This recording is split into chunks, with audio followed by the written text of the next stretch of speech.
तो हमने ये तस्वुर कर लिया था अब सब ने कि भाई शायद उनका इंतकाल हो चुका है। तो तलाश तो हमने तकरीबन 15-20 साल तलाश किया, लेकिन मेरे छोटे भाई परवेज का फोन पहुंचा कि जी वो चचा शरीफ आ गई। मुजफ्फरनगर में चल रहे SIR अभियान ने एक परिवार को करीब 28 से 29 साल बाद खुशियां लौटाई हैं। यहाँ बालक राम निवासी मोहल्ले के बुजुर्ग शरीफ चचा, जो लगभग 3 दशक पहले लापता हो चुके थे, वोटर लिस्ट वेरिफिकेशन के दौरान जीवित पाए गए और अपने घर लौट आए। पहले तो उनकी वापसी पर किसी को यकीन नहीं हुआ, फिर धीरे धीरे पूरा परिवार इकट्ठा हो गया। कोई उसी के साथ चला गया। हथियाल के धोरे मतलब बिसरी पट मेदनापुर, तो बोतला तो दिया मेदनापुर बोलना। साल बाद आपका आनावर क्यों आना हुआ? मैं हो गया 28-29 साल। अच्छा, अब डॉक्यूमेंट लेना आया था। क्यों, किस तरह के क्या जरूरत पड़ेगी डॉक्यूमेंट की? डॉक्यूमेंट की जरूरत पड़ेगी, सरकारी जिनिस खत्म हो जाती। अच्छा, वहाँ की नागरिकता चाहिए मतलब, है ना? हाँ, वही तो जो SIR फॉर्म भरे यार। हाँ वही तो ले लिया। मिल गया कागज में, मिल गए। हाँ। दरअसल शरीफ साल 1997 में अपनी पहली पत्नी के निधन के बाद दूसरी शादी कर पश्चिम बंगाल चले गए थे। उस समय उन्होंने अपने परिजनों को वहां का पता भी बताया था। हालांकि कुछ समय बाद जब परिवार ने उनसे संपर्क करने की कोशिश की तो कोई जानकारी नहीं मिली। परिजनों ने बताए पते पर जाकर खोजबीन भी की, लेकिन शरीफ नाम का कोई व्यक्ति वहां नहीं मिला। इसके बाद परिवार की चिंता बढ़ी।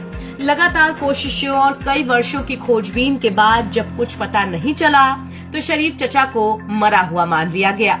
इस लंबी अवधि के दौरान परिवार के कई सदस्यों का निधन भी हो गया, जिसकी जानकारी उन्हें घर लौटने पर मिली। इनकी हमारी चची का इंतकाल हो गया था, तो फिर उन्होंने दूसरा निकाह किया था बंगाल में। मैंने जाते वक्त इनको, उस वक्त में लैंडलाइन फोन थे, मोबाइल नहीं थे। सन 97 में 2 नंबर अपने और 1 नंबर अपने चचा का, 3 नंबर मैंने इनको दिए थे। लेकिन उसके बाद से इनका कोई अता पता नहीं चला। इन्होंने हमें बताया था कि मैं खड़गपुर के अंदर एक मोती टेलर है, मालूम कर लेना, वहां रहता हूँ। तो मैं खड़गपुर भी गया, मोती टेलर के बारे में मालूम किया तो पता चला कि वो मोती टेलर उधर नहीं है। फिर मैं तकरीबन सन 2011 के अंदर आसनसोल गया, तो हमने वहां जमात के बहुत से साथियों से भी मालूम किया कि जी इस नाम के यूपी के कोई रहने वाले, तो पता चला कि यहाँ कोई नहीं रहता। तो हमने ये तस्वुर कर लिया था अब सब ने कि भाई शायद उनका इंतकाल हो चुका है। इनको तलाश तो हमने तकरीबन 15-20 साल तलाश किया, लेकिन मेरे छोटे भाई परवेज का फोन पहुंचा कि जी वो चचा शरीफ आ गई। तो मुझे पहली बात तो यकीन नहीं आया और एक अजीब सा लगा, और मैं फौरन कपड़े पहन के सीधा यहाँ आया। तो देखने के बाद पता चला कि वाकई में तो जिंदा है। मोहल्ले के लोग और बहुत सारे मिल के जाते रहे। फिर मैं दूसरी जगह रहता हूँ, वहां लेके गया, वहां भी बहुत भीड़ हो गई।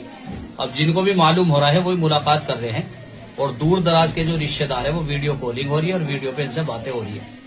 अब ये SIR का फॉर्म जो है वो डॉक्यूमेंट्स के लिए आए थे, वो हमने तैयार किया। अभी वहाँ के BLO से मेरी बात हुई, वो BLO बोले आप उनका डॉक्यूमेंट्स जो है वो हमें ओरिजिनल भेज दो। तो हमने उनसे कहा ठीक है, अब उनको ओरिजिनल भेज देंगे। अब ये जा रहे हैं। बहुत सारे लोगों का इंतकाल हुआ। आज इनको मालूम हुआ कि मेरे जाने के बाद, और हमारे दादा का इंतकाल भी इनके बाद हुआ है 2004 में। तो इनके जाने के बाद इंतकाल हुआ। अब इनको सबका मालूम हो रहा कौन इस वक्त जिंदा है और कितनों का इंतकाल हो चुके। SIR अभियान के तहत मतदाता सूची के सत्यापन के दौरान जब पहचान और विवरणों की जांच की गई तो चाचा शरीफ से संबंधित जानकारी सामने आई। प्रशासनिक प्रक्रिया के माध्यम से उनके परिजनों से संपर्क स्थापित किया गया। इसके बाद शरीफ खतौली कस्बा पहुंचे और लगभग 29 साल बाद अपने परिवार के सदस्यों से मिले। देखते ही देखते ये खबर पूरे मोहल्ले में फैल गई। स्थानीय लोगों का कहना है कि SIR अभियान ने न केवल मतदाता सूची को दुरुस्त करने का काम किया, बल्कि कुछ बिछड़े हुए परिवारों को फिर से जोड़ने में भी महत्वपूर्ण भूमिका निभा दी।